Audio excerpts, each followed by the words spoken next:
Fourth question में सबसे पहले आपने अकाउंट बनाकर बैलेंसेस शो करने हैं। असेट अकाउंट के बैलेंसेस, असेट अकाउंट में opening balance debit side, closing balance credit side. Accumulated depreciation के बैलेंसेस एक्युमुलेटेड डेप्रिसिएशन अकाउंट में। बस ये ध्यान रखना है कि एक्युमुलेटेड डेप्रिसिएशन लायबिलिटी ट्रीट होते हैं क्योंकि प्रोविजन है। हैविंग क्रेडिट बैलेंस, तो ओपनिंग बैलेंस क्रेडिट साइड में, क्लोजिंग बैलेंस रिवर्स साइड में। बैलेंसेस लिखने के बाद जो आपको एडिशनल इंफॉर्मेशन दी हुई थी बेटे कि एक पार्ट ऑफ असेट जिसकी कॉस्ट 12,80,000 है, accumulated depreciation thereon clear mention किया हुआ है, इसी से रिलेटेड एक्युमुलेटेड डेप्रिसिएशन आपको दिया हुआ है। तो आप माइनस करके पहले बुक वैल्यू निकाल लेंगे और फिर अगर आपको सेल प्राइस दिया होगा तो बुक वैल्यू से कंपेयर करके आप प्रॉफिट और लॉस निकालेंगे। और अगर आपको प्रॉफिट लॉस दिया हुआ है तो लॉस के केस में माइनस करके सेल प्राइस आ जाएगा, प्रॉफिट दिया होगा तो प्लस करके आप सेल प्राइस निकालेंगे। अब ये तो हमें मालूम है कि सेल और प्रॉफिट लॉस इसकी ट्रीटमेंट तो आपको ऑलरेडी मालूम है बेटे। ये हम असेट अकाउंट में दिखाते हैं, क्रेडिट साइड में सेल, लॉस है तो क्रेडिट साइड में, प्रॉफिट होता है तो डेबिट साइड में। यहां तक तो कोई प्रॉब्लम नहीं होनी चाहिए, सिर्फ अमाउंट एक्युमुलेटेड डेप्रिसिएशन की बात है। अगर आप इसका अकाउंट बना रहे हैं तो इस एक्युमुलेटेड डेप्रिसिएशन जो कि आपको एडिशनल इंफॉर्मेशन में दिया हुआ है इसकी पोस्टिंग होगी। अगर आप इसका अकाउंट नहीं बना रहे मींस अकाउंट किस केस में नहीं बनाएंगे, जब इसके बैलेंसेस गिवन नहीं होंगे। In that case it means assets जो है वो रिटन डाउन वैल्यू पर चल रही है, तो फिर इसका यूज केवल यहाँ पर बुक वैल्यू निकालने के लिए किया जाएगा, अकाउंट में इसकी पोस्टिंग नहीं होगी। अब यहाँ पर हमने क्योंकि बैलेंसेस गिवन थे, अकाउंट बनाया है, तो एक्युमुलेटेड डेप्रिसिएशन की अपने पोस्टिंग करनी है बेटे। सेम एंट्री होती है depreciation account debit to asset account. Accumulated के लिए भी हमने सेम एंट्री बोली थी आपको, हमने एंट्री लिखकर भी दिखाई थी। इसी entry simple ledger posting depreciation account के डेबिट साइड में और प्लांट एंड मशीनरी के क्रेडिट साइड में। पोस्टिंग दिखाने के बाद जब आप असेट अकाउंट को बैलेंस करेंगे तो उसमें बैलेंस की फिगर परचेज आ जाएगी, और जब आप एक्युमुलेटेड डेप्रिसिएशन अकाउंट को बैलेंस करेंगे तो उसमें बैलेंस की फिगर करंट ईयर डेप्रिसिएशन आएगा, जिसे आप प्रॉफिट एंड लॉस अकाउंट में दिखाते हैं, इसलिए हमने लिखा हुआ है by profit and loss account. Indicate हमने कर ही दिया था क्वेश्चन के सॉल्यूशन पर ही कि आपको कौन कौन सी इंफॉर्मेशन कैश फ्लो में लेकर जानी होंगी, कौन कौन सी इंफॉर्मेशन कैश फ्लो को इफेक्ट करेंगी, वो हमने क्वेश्चन में यहाँ शो किया हुआ बेटे ऑलरेडी। अगर कोई पर्टिकुलर कंफ्यूजन है इससे रिलेटेड तो आप पॉइंट आउट कर सकते हैं इसमें रिवांशी। अदरवाइज क्या है कि जब एक आधा क्वेश्चन और आएगा तो जब करोगे ना रेपिटेशन में, जब क्वेश्चन आएगा एक आधा, जब आप करोगे तो क्लैरिटी आएगी बेटे इसमें। वैसे कुछ पूछना आपने स्पेसिफिकली इस क्वेश्चन में तो आप पूछ सकते हो। No sir, thank you. ठीक है बेटे, आज आपने जो क्वेश्चन करने हैं, होमवर्क जो आपका रहेगा बेटे, वो कंप्लीट क्वेश्चन आज आपने करने हैं कैश फ्लो के। मुझे मालूम है हमें वापस आना है अभी। 32 क्वेश्चन हम लोगों ने करवा दिया था आपको, लेकिन आप हो सके तो इसे रिपीट करना क्वेश्चन को फिर प्रैक्टिस के लिए। क्वेश्चन नंबर 33 भी मैंने आपको करवा दिया है, इसे भी आपको रिपीट करना है। आज होमवर्क रहेगा आपका 34, 35, 36, 37 अप टू 38। अप टू 38 आज आपने क्वेश्चन कंप्लीट करने हैं बेटे, 32 से 38। इसके लिए एक बार 34 के ए पार्ट में आ जाइए। 34 के ए पार्ट में देखो, जो बात अभी मैं आपको कह रहा था कि आपको fixed assets less accumulated depreciation given है, fixed assets less accumulated depreciation, लेकिन एडिशनल इंफॉर्मेशन में आपको कहीं कोई इंफॉर्मेशन गिवन नहीं है। इस केस में आप ये अकाउंट नहीं बनाएंगे, आपने सिर्फ डिफरेंसेस देखने हैं। फिक्स्ड असेट्स के बिफोर डेप्रिसिएशन में से डिफरेंस देखेंगे आप, बिफोर डेप्रिसिएशन अमाउंट में से। वैल्यू थी बेटे 17 में 2,20,000, 18 में 3,75,000, इंक्रीज हो रही है। That means purchase of fixed assets 1,55,000। Accumulated depreciation account के बैलेंस 36 से 52, तो जितना भी डिफरेंस है that will be treated as current year depreciation, जिसे आप कंसीडर करेंगे while calculation of operating activity.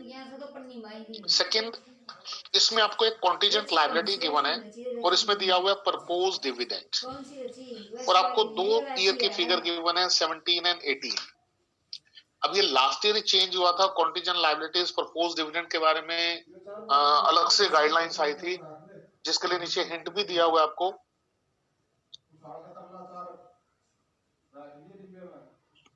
तो गाइडलाइंस का जो नेट रिजल्ट था बेटे, वो नेट रिजल्ट आपने ध्यान रखना है, गाइडलाइंस में ज्यादा डिटेल में नहीं जाना आपको। तो प्रपोज डिविडेंड के केस में जो लास्ट ईयर फिगर होगी 17 एंड 18, तो 18 करंट ईयर है, 17 लास्ट ईयर है। Last year figure will be treated as dividend paid और इसे आप दिखाएंगे फाइनेंसिंग एक्टिविटी में। और करंट ईयर फिगर, जो करंट ईयर अमाउंट है that is 28,000, it will be treated as proposed dividend और provision for dividend, जिसे आप ऐड करेंगे गिवन प्रॉफिट्स में while calculation of net profit before tax provision। तो ट्रीटमेंट आपने ध्यान रखनी है बेटे कि जो लास्ट ईयर अमाउंट है that will be treated as paid। आपने इस केस में जो है डिफरेंसेस नहीं लेना इन फिगर्स का, एब्सोल्यूट अमाउंट ट्रीट होगी करंट ईयर की भी और लास्ट ईयर की भी। Last year amount will be treated as dividend paid जिसे आप फाइनेंसिंग में दिखाएंगे and current year amount will be treated as propose dividend और प्रोविजन फॉर डिविडेंड जिससे आपने गिवन प्रॉफिट में ऐड करना है while calculation of net profit before tax provision, जो कि हमारा एक स्टार्टिंग पॉइंट होता है ऑपरेटिंग एक्टिविटी के लिए। क्लियर? तो ये चीज आपने एज इट इज याद रखनी है बेटे। सेम कैलकुलेशन है हमारे पास प्रोविजन फॉर टैक्स की। क्वेश्चन नंबर 34 बी पार्ट, ये मैं कंप्लीट क्वेश्चन भी करवा रहा हूं आपको, लेकिन उससे पहले सुन लीजिए प्रोविजन फॉर टैक्स के बारे में हमने अभी तक क्या डिस्कस किया हुआ है। जब हमने स्टार्टिंग क्वेश्चन किए थे related to cash flow from operating activities, उसमें हमने कहा था कि अगर आपको सिंगल अमाउंट गिवन है related to tax then it will be treated as both provision as well as paid. ये हमारी बात हुई थी बेटे। लेकिन अगर आपको दो डिफरेंट अमाउंट गिवन है, जैसे कि यहां पर आपको दिया हुआ है शॉर्ट टर्म प्रोविजन में provision for tax 17 and 18, last year 17 22,000, current year 18 30,000 rupees. तो जब आपको ये दो डिफरेंट अमाउंट गिवन होंगी, in this case the last year amount will be treated as tax paid. Last year amount tax paid treat होगा और current year amount will be treated as tax provision, बिल्कुल same propose dividend की तरह। Last year amount will be treated as paid और current year amount will be treated as provision. आपको मालूम है कि प्रोविजन को हम ऑपरेटिंग एक्टिविटी के स्टार्टिंग में प्लस करते हैं और टैक्स पेड को ऑपरेटिंग एक्टिविटी के लास्ट में माइनस करते हैं। ये फॉर्मेट में गिवन है आपको। तो एक स्पेशल ट्रीटमेंट है प्रोविजन फॉर टैक्स और प्रपोज डिविडेंड की, जिसे आपको याद रखना है बेटे और इसी के अकॉर्डिंगली आपने ट्रीटमेंट दिखानी है। अगर सिंगल अमाउंट दी होती है तब भी आप स्टार्टिंग में ऑपरेटिंग में ऐड करते हैं और ऑपरेटिंग के लास्ट में टैक्स पेड क्लेम से माइनस करते हैं। लेकिन अगर दो डिफरेंट अमाउंट होंगी तो लास्ट ईयर अमाउंट जो कि लास्ट ईयर प्रोविजन था, इस बार हमने वो पे किया होगा, इसलिए लास्ट ईयर पेड माना जाता है और current year amount provision treat किया जाता है। अब क्वेश्चन अराइज होता है कि अगर हमें provision for tax related additional information भी गिवन हो, for example question number 36 and 37, जो पर्टिकुलर क्वेश्चन दिए हुए हैं related to provision for income tax account, जिसमें कि हमें प्रोविजन फॉर इनकम टैक्स के बैलेंसेस गिवन है और एडिशनल इंफॉर्मेशन दी हुई है during the year income tax paid, और 37th में बैलेंसेस दिए हुए हैं और एडिशनल इंफॉर्मेशन दी हुई है provision for income tax made. तो प्रोविजन फॉर टैक्स अकाउंट में क्या क्या पॉसिबिलिटी है पहले वो सुन लीजिए आप। अगर हम लोग मेंटेन करते बेटे provision for tax account,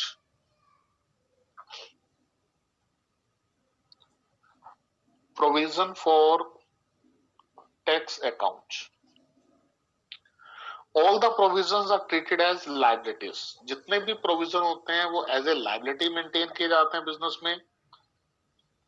that's why having credit balance, opening balance आप क्रेडिट साइड में दिखाएंगे बेटे अमाउंट आएगी हमारे पास by balance brought down, opening value, closing value reverse side, to balance carry down. अब इस अकाउंट में दो पॉसिबिलिटीज हैं and these are number one, income tax provision made, कि जब हम टैक्स के लिए प्रोविजन बनाते हैं, और आपको इस बात की नॉलेज होनी चाहिए कि जितने भी प्रोविजन बनाए जाते हैं वो आउट ऑफ प्रॉफिट बनाए जाते हैं।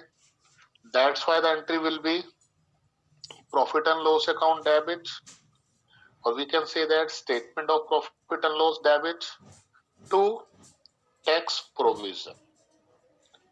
इन्हें एज ए एक्सपेंस बनाया जाता है और एज ए लायबिलिटी मेंटेन किया जाता है। और जब हम टैक्स पे करते हैं, व्हेन टैक्स पेड, जब आप टैक्स पे करोगे बेटे तो जो प्रोविजन बनाया जाता है उसी में से हम टैक्स पे करते हैं, क्योंकि हमने इसे एज ए लायबिलिटी मेंटेन किया हुआ है।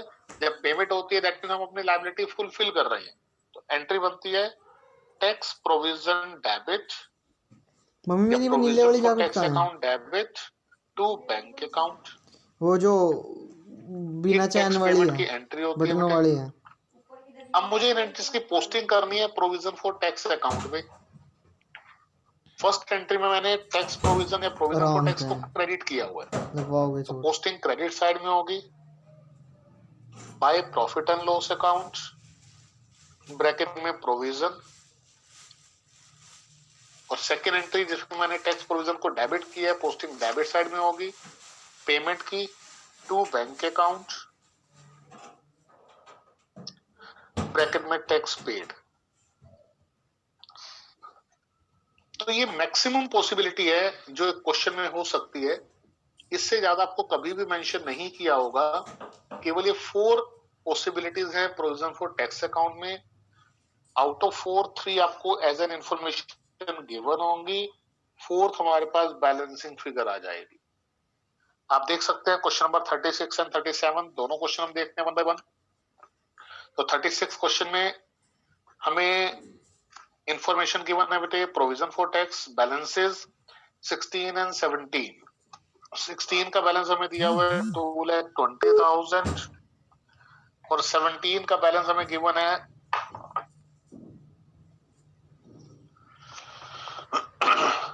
1,90,000। ओपनिंग बैलेंस क्रेडिट साइड में, bye balance brought down 2,20,000, closing balance debit side में, और क्लोजिंग बैलेंस हमें गिवन है बेटे 1,90,000। फिर हमें एक इंफॉर्मेशन दी हुई है इसमें, during the year income tax paid, देखो क्लियर मेंशन किया हुआ है income tax paid was rupees 2,30,000। हमने टैक्स पे किया है और टैक्स पेड हमारे पास डेबिट साइड में आ रहा है बेटे। तो डेबिट साइड में आप दिखाएंगे टू बैंक के नेम से 2,30,000 रुपीज। बैलेंसिंग फिगर निकाल लीजिए, ये आ जाएगी हमारे पास 4,20,000, 4,20,000 minus 220, 2 lakh rupees will be treated as tax provision balancing figure। अब कैश फ्लो स्टेटमेंट बनाते समय हमें मालूम है कि हम कभी भी ओपनिंग और क्लोजिंग बैलेंसेस को नहीं लेते, because we are study here the flow and flow means change. हमें टैक्स प्रोविजन लेना है 2 लाख और हमें मालूम है कि ऑपरेटिंग एक्टिविटी के स्टार्टिंग में प्लस होगा। टैक्स पेड हमें लेना है 2,30,000 और हमें मालूम है ऑपरेटिंग एक्टिविटी के लास्ट में माइनस होगा टैक्स पेड। तो ये दो वैल्यूज आप लेकर चलेंगे 2 lakh rupees and 2,30,000 rupees, provision for tax and tax paid respectively. तो ये आपको जो सेपरेट से क्वेश्चन बनाकर दिया हुआ है, this can be the part of complete question related to cash flow statement. उसी जैसे एडिशनल इंफॉर्मेशन आ रही है, एडिशनल इंफॉर्मेशन में आपको टैक्स पेड या प्रोविजन मेड दे देगा और क्वेश्चन के अंदर वो बैलेंस शीट में बैलेंसेस डाल देगा। तो आपको इस तरह से अकाउंट मेंटेन करना होगा प्रोविजन फॉर टैक्स से रिलेटेड। सेम इसी तरह से ये 36 क्वेश्चन था बेटे, जिसमें कि आपको टैक्स पेड दिया हुआ था, हमने प्रोविजन फाइंड आउट कर लिया। 37 क्वेश्चन को अगर आप ध्यान से देखेंगे तो बैलेंसेस के साथ आपको एडिशनल इंफॉर्मेशन में provision for income tax made दिया हुआ है, मींस प्रोविजन आपको दिया हुआ है, आप प्रोविजन की वैल्यू पुट करेंगे तो टैक्स पेड बैलेंसिंग फिगर आ जाएगी। तो बस 36 और 37 इतने ही क्वेश्चन है कि आपको एक वैल्यू गिवन है, दूसरी वैल्यू आपको फाइंड आउट करनी है, और उसे फाइंड आउट करने के लिए आप हेल्प लेंगे प्रोविजन फॉर टैक्स अकाउंट की। और ये मैक्सिमम पॉसिबिलिटी जो है प्रोविजन फॉर टैक्स अकाउंट में वो केवल इतनी है जो कि आपकी स्क्रीन पर इस समय शो हो रही है along with the general entries. कोई डाउट है बेटे इसमें? Is there any doubt?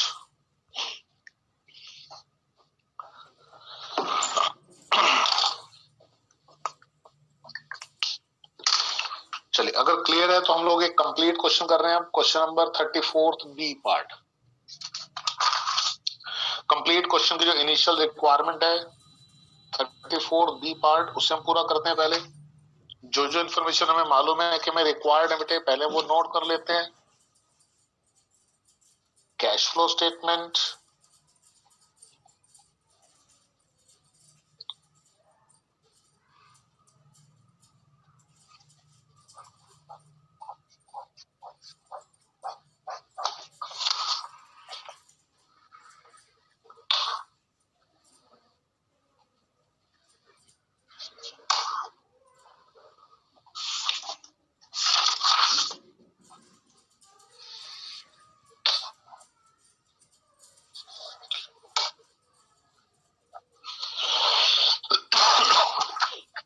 तो फर्स्ट ऑफ ऑल बेटे इसमें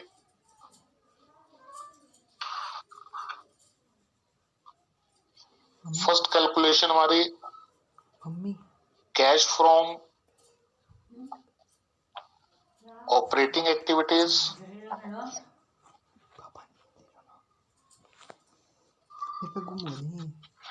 और कैश फ्रॉम ऑपरेटिंग एक्टिविटीज के लिए सबसे पहले हमें रिक्वायर्ड है बेटे net profit before tax provision.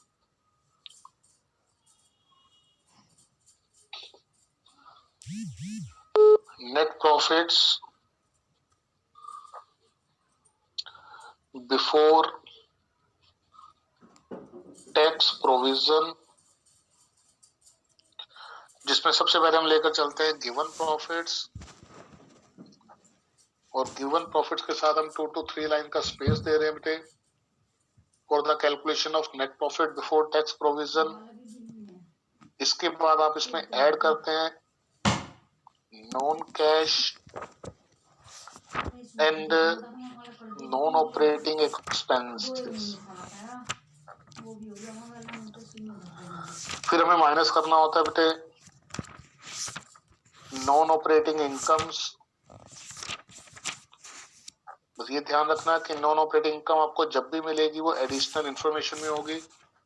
कभी भी नॉन ऑपरेटिंग इनकम आपको बैलेंस शीट के अंदर नहीं दी होगी बेटे, ना ही पॉसिबल है वो, क्योंकि मैंने एडिशनल इंफॉर्मेशन देख ली है। क्वेश्चन आपके हमारे सामने है 34 का बी पार्ट, इसमें कोई इस तरह की एडिशनल इंफॉर्मेशन नहीं है, मींस हमें कोई ऑपरेटिंग इनकम गिवन नहीं है।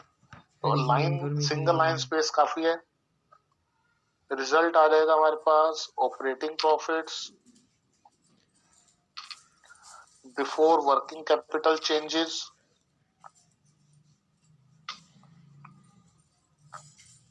इसमें आपको ऐड करना है बेटे decrease in current asset and increase in current liability. अभी तक भी फॉर्मेट में प्रॉब्लम है तो फॉर्मेट को सामने रखिए, अपने फॉर्मेट को सामने रखकर क्वेश्चन करिए ताकि ये क्लियर रहे कि भी हाँ सिर्फ फॉर्मेट पर हमें ज्यादा स्ट्रेस करना है, उसके बाद हम इजीली क्वेश्चन सॉल्व कर सकते हैं। लेस करने आपको इंक्रीज इन करंट। हाँ जी, ये जो इशू जैसे आप नोटबुक पे सॉल्व करते हो ना, वैसे उसके इशू ऑफ शेयर्स और इशू ऑफ डिबेंचर्स के कंबाइंड नोट्स भेज दोगे? देखो उसमें वैसे तो उसमें तो सिर्फ सॉल्यूशन ही है बेटे। इशू ऑफ तो शेयर सर अलग अलग है ना उसमें, ग्रुप में तो बहुत मुश्किल होता है ढूंढने, वो एक दो में से जाते हैं बीच में रिवाइज करने के टाइम पे। नहीं, रिवाइज करने के लिए तो हमने आपको नोट्स इशू डिबेंचर के तो मैंने नोट्स भेज दिए आपको हैं? मैं तो सिर्फ ये कह रहा हूँ कि मैं तो सेंड कर दूंगा, लेकिन उसमें तो मैं क्वेश्चन ही सॉल्व किया है ना सिर्फ बेटे टॉपिक वाइज। बाकी जो भी चलो जो भी मैंने लिखा है हम सेंड कर देंगे उसको दोबारा। Okay sir, thank you. Less tax paid NTP तो अल्टीमेटली हमारे पास रिजल्ट आ जाता है यहाँ पर ऑपरेटिंग एक्टिविटी। तो देखो आप लोग ये ऑब्जर्व कर रहे होंगे कि जब भी हम कंप्लीट क्वेश्चन करते हैं, one complete page is for cash from operating activities. ये मैंने देखो हेडिंग लिखे हैं। ये इनिशियल रिक्वायरमेंट है हमारे कैश फ्लो स्टेटमेंट का क्वेश्चन जल्दी सॉल्व करने के लिए, ताकि हम एक एक एक्टिविटी पर नहीं बैठे रहे, हम बिल्कुल टॉप टू बॉटम स्टार्ट करेंगे बैलेंस शीट को ऑब्जर्व करना, और फिर सारे के सारे इंफॉर्मेशन जहां से रिलेटेड है वहां लिखते चलेंगे। सेकंड बेटे B, cash from investing activities, maximum 5 to 6 line space is more sufficient. Then C, cash from financing activities, again maximum 5 to 6 line space is more sufficient. इसके बाद आप सेकंड कॉलम में आ जाएंगे बेटे। मैंने नहीं लिखा था तो शिवांशी ने बोला था सर आपने लिखा नहीं है, तो मैं लिख रहा हूँ नेट इंक्रीज डिक्रीज के लिए मैं स्पेस छोड़ रहा हूं। In cash and cash equivalent mean जब हम तीनों एक्टिविटीज के रिजल्ट को टोटल करेंगे, अगर पॉजिटिव आ रहा होगा टोटल तो नेट इंक्रीज, नेगेटिव आ रहा होगा तो नेट डिक्रीज। इसमें हम ऐड करेंगे बेटे opening cash and cash equivalent. Automatically total जो है वो हमारा closing cash and cash equivalent से मैच कर जाना चाहिए। और अगर ये मैच नहीं करता, that means there is certain error और एरर्स इन योर सॉल्यूशन, कि आपके सॉल्यूशन में कहीं ना कहीं कोई प्रॉब्लम चल रही है, इसलिए मैच नहीं कर रहा। ठीक है जी। तो ये फॉर्मेट हमारा एज इट इज, इतना ये ब्लैंक फॉर्मेट हमें चाहिए जरूर।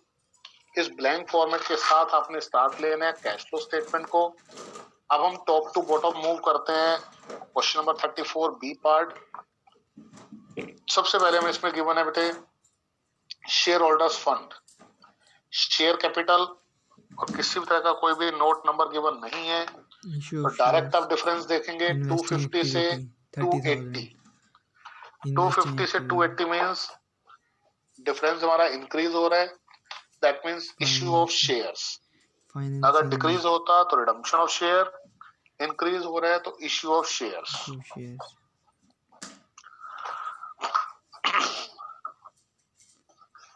ठीक है बेटे। तो वैल्यू आ रही है हमारे पास यहाँ पर 30,000 रुपीज इश्यू ऑफ शेयर, जिसे हम शो करते हैं फाइनेंसिंग एक्टिविटी में। तो फाइनेंसिंग एक्टिविटी में जाएंगे आप और यहाँ पर दिखाएंगे इश्यू ऑफ शेयर्स।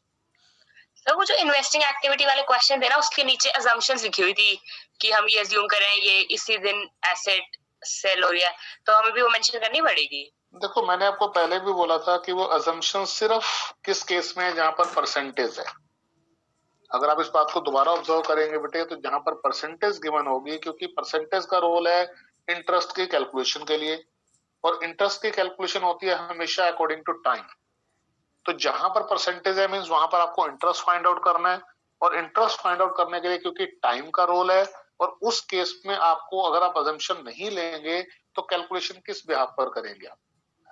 अगर आप अजम्पशन लेते हैं, मान लो कोई इन्वेस्टमेंट परचेज है, स्टार्टिंग में होगी तो पूरे साल का इंटरेस्ट होगा, लास्ट में परचेज किया है तो उस एडिशन पर इंटरेस्ट नहीं होगा, तो उस केस में अजम्पशन आपको लेनी पड़ेगी। मैंने भी आपको बताया था कि, और मैंने इवन आपको एक क्वेश्चन पर एक क्लियर भी किया था कि अजम्पशन आप इससे रिवर्स लेंगे तो क्या आंसर आएगा। तो वो अजम्पशन आपको लिखनी पड़ेगी एज ए वर्किंग नोट कि भी आपने क्या अज्यूम किया, अगर क्वेश्चन में आपको परचेज या सेल की डेट गिवन नहीं होगी तो।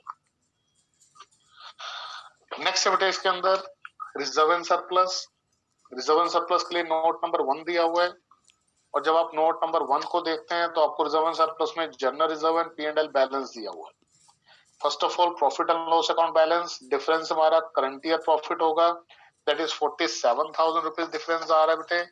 इसे आपने यहाँ पर दिखाना है गिवन प्रॉफिट्स में 47,000 रुपीज। और जो जनरल रिजर्व का डिफरेंस है 25,000 रुपीज, वो ऐड होगा appropriation of profit, transfer to general reserve 25,000 rupees. तो ये बात हो चुकी है हमारी कि आप इसे एक साथ नहीं दिखा सकते, आपको सेपरेट सेपरेट दिखाना है, because we are doing here the analysis work. Next activities के अंदर बैलेंस शीट में non current liabilities, long term borrowings, note number 2। और नोट नंबर 2 में चलते हैं अब हम। नोट नंबर 2 में आपको लॉन्ग टर्म बोरोइंग्स में 12% डिवेंचर्स गिवन है, 30,000 then 0, it means redemption of debenture. Devanshi देखो जो अभी आपने बात पूछी है, अब यहाँ पर डिवेंचर रिडीम हो रहे हैं और आपको ये परसेंटेज गिवन है, दैट मींस ये रेट ऑफ इंटरेस्ट है, मुझे इंटरेस्ट देना है या नहीं देना। अगर मैंने very first day debenture redeem कर दिए तो करंट ईयर में कोई इंटरेस्ट नहीं होगा। अगर मैंने during the year debenture redeem किए हैं तो करंट ईयर में up to the date of redemption मुझे इंटरेस्ट पे करना है। अगर मैंने at the end of the year debenture redeem किए हैं तो मुझे फुल ईयर का इंटरेस्ट देना है। इसके लिए या तो क्वेश्चन में आपको मेंशन होगा, जैसे देखिए यहाँ पर मेंशन किया हुआ है, डिवेंचर्स वर रिडीम्ड ऑन 1 अप्रैल 2017, हमारा ईयर है 17-18, तो on the very first day of the current year हमने क्योंकि डिवेंचर्स रिडीम कर दिए हैं, इसलिए हमें कोई भी इंटरेस्ट पे नहीं करना। अगर ये कोई ड्यूरिंग द ईयर डेट होती है, at the end of the year date होती, तो फिर आपको 12% की रेट से इंटरेस्ट की ट्रीटमेंट भी दिखानी पड़ती। और अगर मान लो ये आपको मेंशन नहीं की जाती कोई भी डेट, तो ये आपकी assumption पर बेस्ड होता कि आप इंटरेस्ट की कैलकुलेशन करेंगे या नहीं करेंगे। अगर आप ये अज्यूम कर लेते हैं कि रिडम्पशन वेरी फर्स्ट डे हो गई है, जैसे कि क्वेश्चन की इंफॉर्मेशन है, तो आपको इंटरेस्ट की कैलकुलेशन नहीं देनी पड़ेगी। अगर आप ये अज्यूम करते हैं कि आपने डिवेंचर रिडीम किए हैं at the last day of the year, तो फिर आपको फुल ईयर इंटरेस्ट देना पड़ेगा। दोनों ही केस में assumption वैलिड है, दोनों ही केस में आंसर जो है वो राइट माने जाएंगे, आप किसी भी वे से ट्रीटमेंट देंगे। तो यहाँ पर अब इंटरेस्ट नहीं पे करना क्योंकि हमने वेरी फर्स्ट डे डिवेंचर्स को रिडीम कर दिया है, और redemption of debenture is the part of financing activity. तो फाइनेंसिंग एक्टिविटी में आप दिखाएंगे यहाँ पर रिडम्पशन ऑफ डिवेंचर्स। देखो अभी भी अगर किसी स्टूडेंट को इस बात का डाउट हो रहा है कि सर हमें ये अभी तक नहीं क्लियर होता है कि कभी तो आप फाइनेंसिंग में लिख देते हो कोई चीज आप इन्वेस्टिंग में लिखते हो, तो उसके लिए मैं कहूंगा कि वेरी फर्स्ट पेज जो हमने आपको भेजा था फॉर्मेट के साथ, उस पे मैंने बड़ा क्लियर लिख दिया था कि कौन किए जाते हैं। तो वहां पर हमने आपको क्लियर किया था कि शेयर होल्डर्स फंड और नॉन करंट लायबिलिटी, बेसिकली जो इन्फॉर्मेशन होंगी फाइनेंसिंग एक्टिविटीज से रिलेटेड इन्फॉर्मेशन होगी। इसके बाद है बेटे current liabilities, short term borrowing, note number 3, और 3 नंबर नोट में आपको शॉर्ट टर्म बोरोइंग में दिया हुआ है बैंक ओवरड्राफ्ट। और आई थिंक अगर आपको याद हो तो मैंने स्टार्टिंग लेक्चर में बैंक ओवरड्राफ्ट से रिलेटेड आपको एक स्टेटमेंट दी थी जो कि गाइडलाइंस थी कैश फ्लो स्टेटमेंट से रिलेटेड, कि bank overdraft will be treated as short term borrowing and it will be considered while calculation of financing activity. तो बैंक ओवरड्राफ्ट के बारे में क्लियर गाइडलाइंस है कि आपने इसे फाइनेंसिंग एक्टिविटी ट्रीट करना है, because this is a particular way of arranging the source of finance. तो 70 से 40 अगर ये डिक्रीज हो रहा है, that means repayment of bank overdraft, और इससे भी आपने शो करना है फाइनेंसिंग एक्टिविटी के time repayment of bank overdraft. कहाँ जा रहे हो? देखो एक चीज ध्यान रखना, मैंने आपको वेरी फर्स्ट डे जब हमने बुक स्टार्ट की थी तभी मैंने आपको क्लियर कर दिया था कि इस बुक में बहुत ज्यादा क्रैमिंग है, तो आपको बहुत चीजें क्रैम करके रखनी है। तो ये this is the one of the part of that instruction. तो 30,000 रुपीज नेगेटिव अमाउंट क्योंकि पेमेंट हो रही है बेटे, दैट्स व्हाई। इसके बाद वापस चलते हैं बैलेंस शीट पर। देखिए करने का वे ध्यान रखना है कि हम टॉप टू बॉटम मूव कर रहे हैं बिल्कुल। ट्रेड पेबल्स हमारे पास कोई नोट नंबर नहीं है, 176 से 93। अगर क्लास ओवर होती है तो आप रीज्वाइन करेंगे क्योंकि क्वेश्चन कंप्लीट जरूर करना है हमें। 176 से 93 डिफरेंस आ रहा है बेटे हमारे पास, 176 minus 93, 83,000 rupees. 83,000 trade payable decrease हो रहे हैं, that means decrease in current liability. ये हेडिंग बनाया हुआ आपने बेटे डिक्रीज इन करंट लायबिलिटी का, लास्ट हेडिंग चल रहा है डिक्रीज इन करंट लायबिलिटी। इसमें दिखाएंगे आप ट्रेड पेबल्स, कौन क्वेश्चन था हमारे मास्टर? Difference is 83,000। नेक्स्ट है इसमें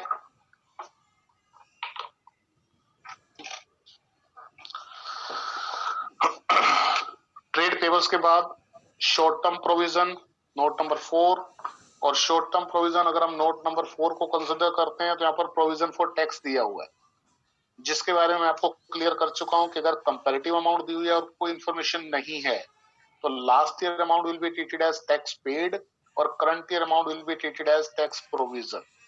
और अगर इन्फॉर्मेशन दी होगी तो किस तरह की होगी, उसके लिए मैंने आपको 36 और 37 दोनों क्वेश्चन क्लियर कर दिया है।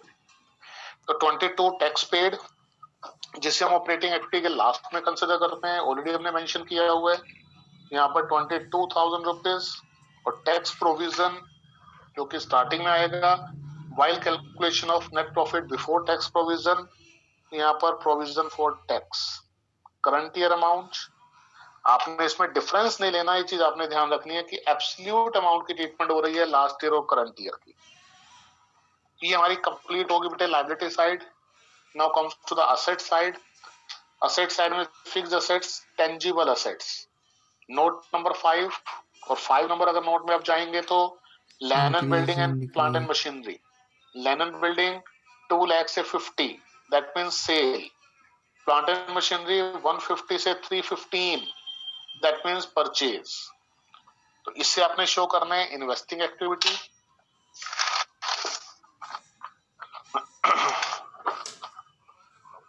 इन्वेस्टिंग एक्टिविटी के टाइम तो सबसे पहले बेटे लैंड एंड बिल्डिंग 2 लाख से 50,000, तो sale of land and building. Difference आ रहा है हमारे पास 1,50,000 रुपीज पॉजिटिव अमाउंट, सिलाई वाली sale results in inflow of cash. Plant and machinery value increase हो रही है, कौन सी नीली परचेज अंदर ऑफ होगी देखो प्लांट एंड मशीनरी। पता नहीं डिफरेंस है बेटे हमारे पास 1,65,000 का।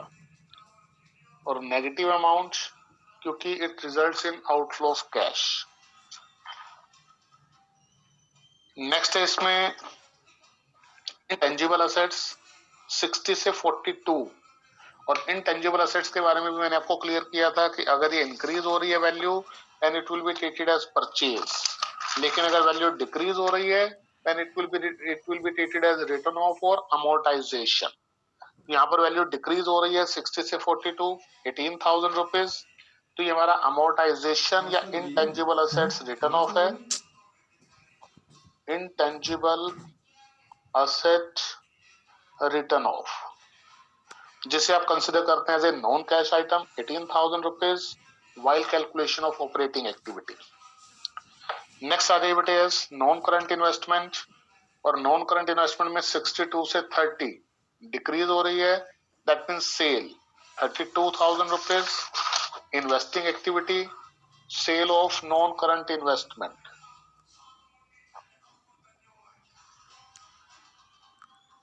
Cell of non current investment.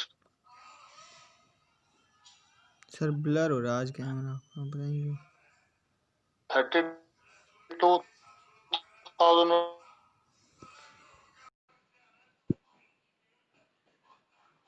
देखो कलर तो नहीं जल्दी से हाँ मेरे को भी फ्लैश आ गई लेकिन फट गया फटने वाली फट गया चिपक गया मेरे को सामान रखा है अंदर करना क्या अंदर ही साइड भी लगा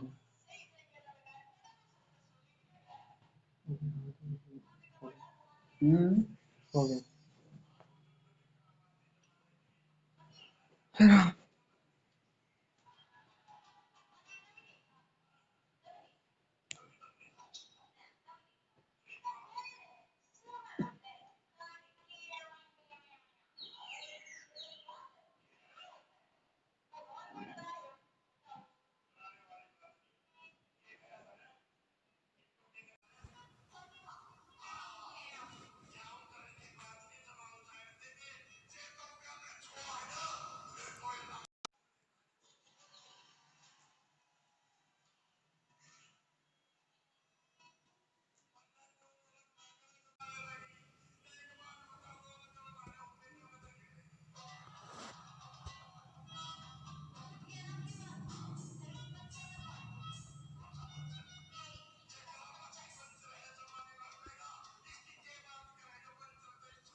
क्या बोला, अभी तक रिज्वाइन नहीं किया इन लोगों ने?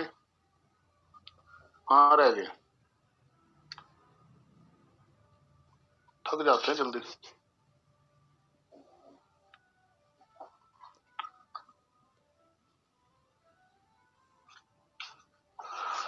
जिस बेटे इसके बाद हमारे पास है करंट एसेट्स, और करंट एसेट्स में inventory, trade receivable, cash and cash equivalent. Inventory 120 से 80 डिक्रीज हो रही है बेटे, डिक्रीज इन करंट एसेट हमने मेंशन किया हुआ है, यहाँ पर हेडिंग बना हुआ है। यहाँ पर आप दिखाएंगे इन्वेंट्री, और डिफरेंस आ रहा है हमारे पास 40,000 rupees. After that trade receivable 66 से 1 lakh, increase in current asset, trade receivables difference है बेटे 34,000। Cash and cash equivalent opening 10,000 rupees, ये हमने मेंशन करना है, और क्लोजिंग है हमारे पास 18,000 रुपीज। ये इंफॉर्मेशन थी बेटे टोटल हमारे पास। अब वन बाय वन हम लोग टोटल लगा रहे हैं फ्रॉम द बिगनिंग। सबसे पहले net profit before tax provision, ये आ गया हमारे पास 1790, 1,00,000, 1,02,000 रुपीज।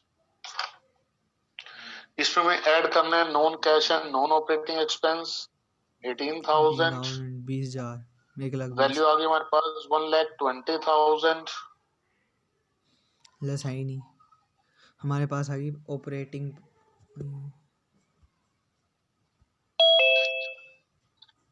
दिया वेट करो, 5:15 पर स्टार्ट करेंगे बेटे।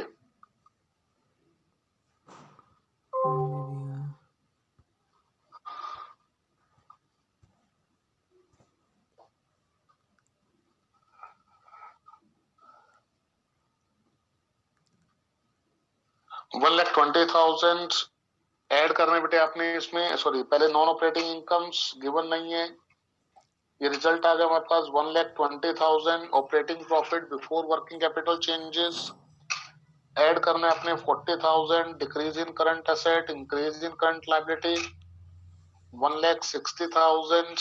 माइनस करना है आपने 1,17,000। Increase in current asset, decrease in current liability, difference आ गया हमारे पास 43,000 रुपीज, और 43 में आपने माइनस करना है 21, तो डिफरेंस आ जाएगा बेटे हमारे पास 22, सॉरी डिफरेंस आ गया हमारे पास 21,000 रुपीज। क्योंकि पॉजिटिव अमाउंट आ रही है हमारे पास ये 21, इसे आप नेम देंगे cash flow from operating activities.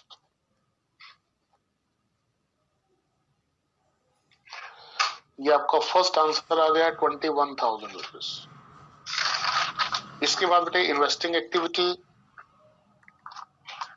Investing activity के लिए आपके पास 3 इंफॉर्मेशन, जिसमें पॉजिटिव है 182 और नेगेटिव है 165। That means difference 17,000 rupees. Positive amount जिसे आप नेम देंगे cash flow from, cash from या cash flow from investing activities.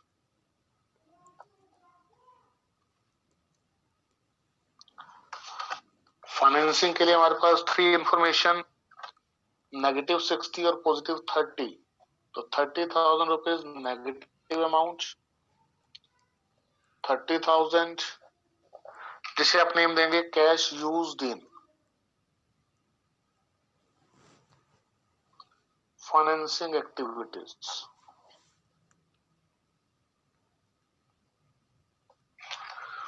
Finally आपने तीनों रिजल्ट का टोटल करना है।